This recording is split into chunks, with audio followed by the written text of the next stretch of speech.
We also have statistics regarding the crisis of disappearing children.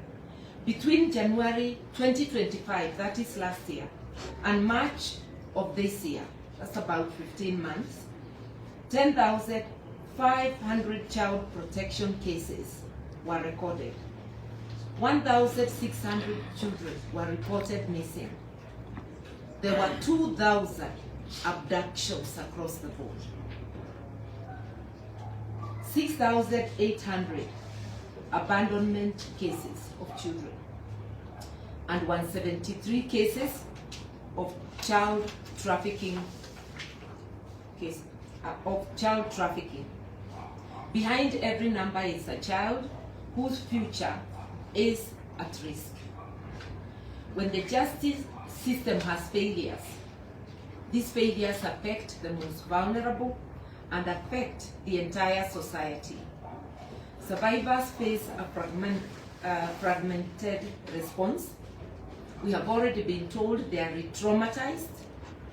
Even in the courts of law, survivors are re-traumatized.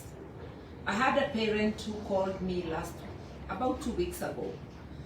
The case of molestation of a child by a teacher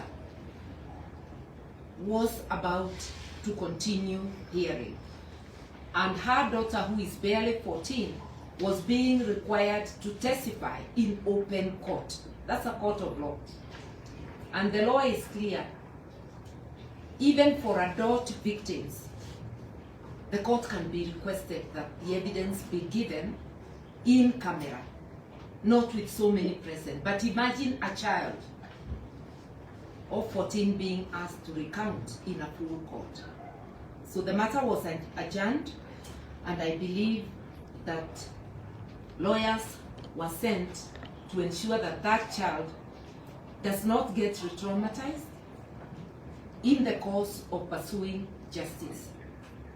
And what happens when survivors are re-traumatized is that victims grow quieter, because they'll be wondering, why should I raise my voice, only to become an entertainment for many, only to go through shame and suffering while pursuing elusive justice. When the society grows unsafe, we all suffer. I've already said that I was a victim of goon violence this week, and we have seen how many leaders. So even if leaders alone are provided with the security, it doesn't make the country secure. I would rather a situation where leaders suffer the same risk as the rest of the society, so that we together improve the security situation in the country. We demand, I will not make a call, it's a demand, from the Ministry of Interior, headed by Kipchumba Murkomen, the Ministry of Gender, headed by my sister, Cheptumo, and the Inspector General of Police, Mr. Kanja. The National Gender and Equality Commission, because it exists to focus on matters affecting women. The Kenya National Commission on Human Rights. Women's rights are human rights. Abductees are human beings, and abduction is across the board. It's mainly young men. Children are all genders. We are demanding of all these institutions to rise to their mandate, to do something about it. If it's the Kenya National Commission on Human Rights, it has powers to audit what is happening in institutions and cause action for redress. We call upon the administration of Dr. William Ruto to face their responsibility and take action to protect women and children, and to address the issue of rising cases of violence against women and femicide. We are asking that the Dr. Nancy Barasa report does not gather dust on the shelves as many reports do. We want the administration to publish a clear implementation framework with timelines and budget and measurable targets. We want to see the police move to action in enforcing the law. But in order to do that, they themselves must cease to be lawbreakers. They must not visit violence against citizens exercising their rights, because we need to restore trust in the police service. We want to see prosecutions prioritized by the DPP. We want to see the courts give timely justice, and where we are saying, let the courts not be a holiday camp where people do minimum work. Let every judicial officer be accountable, and let the judiciary, as a reform measure, have measurable targets for its officers.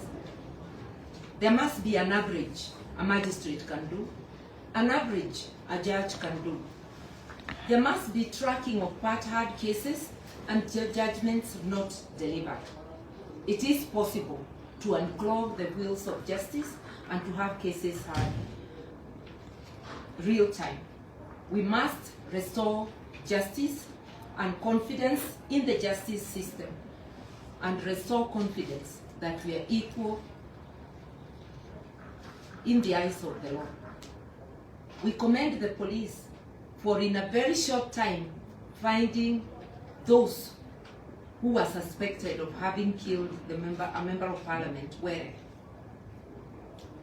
But in the same breath, why can't they use the tools at their disposal to find those who are killing, dismembering women, those who are abducting? Why can't there be equal response for every Kenyan? That's what we want to see. To us as citizens, I said this affects us, it affects you, it affects me.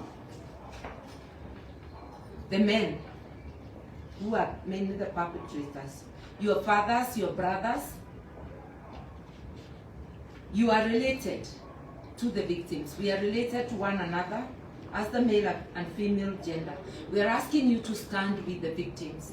Do not attempt to provide cover for a perpetrator, because that perpetrator will turn against somebody you love. Let us teach our boys respect. Let us teach mutual respect between the genders, even within our families, because the perpetrators are coming from our families. The religious leaders, speak out boldly. Do not, because we know it happens, protect those among you who are predators. It's only a few who are predators, so do not soil the reputation of the religious leaders by sheltering and giving cover to perpetrators.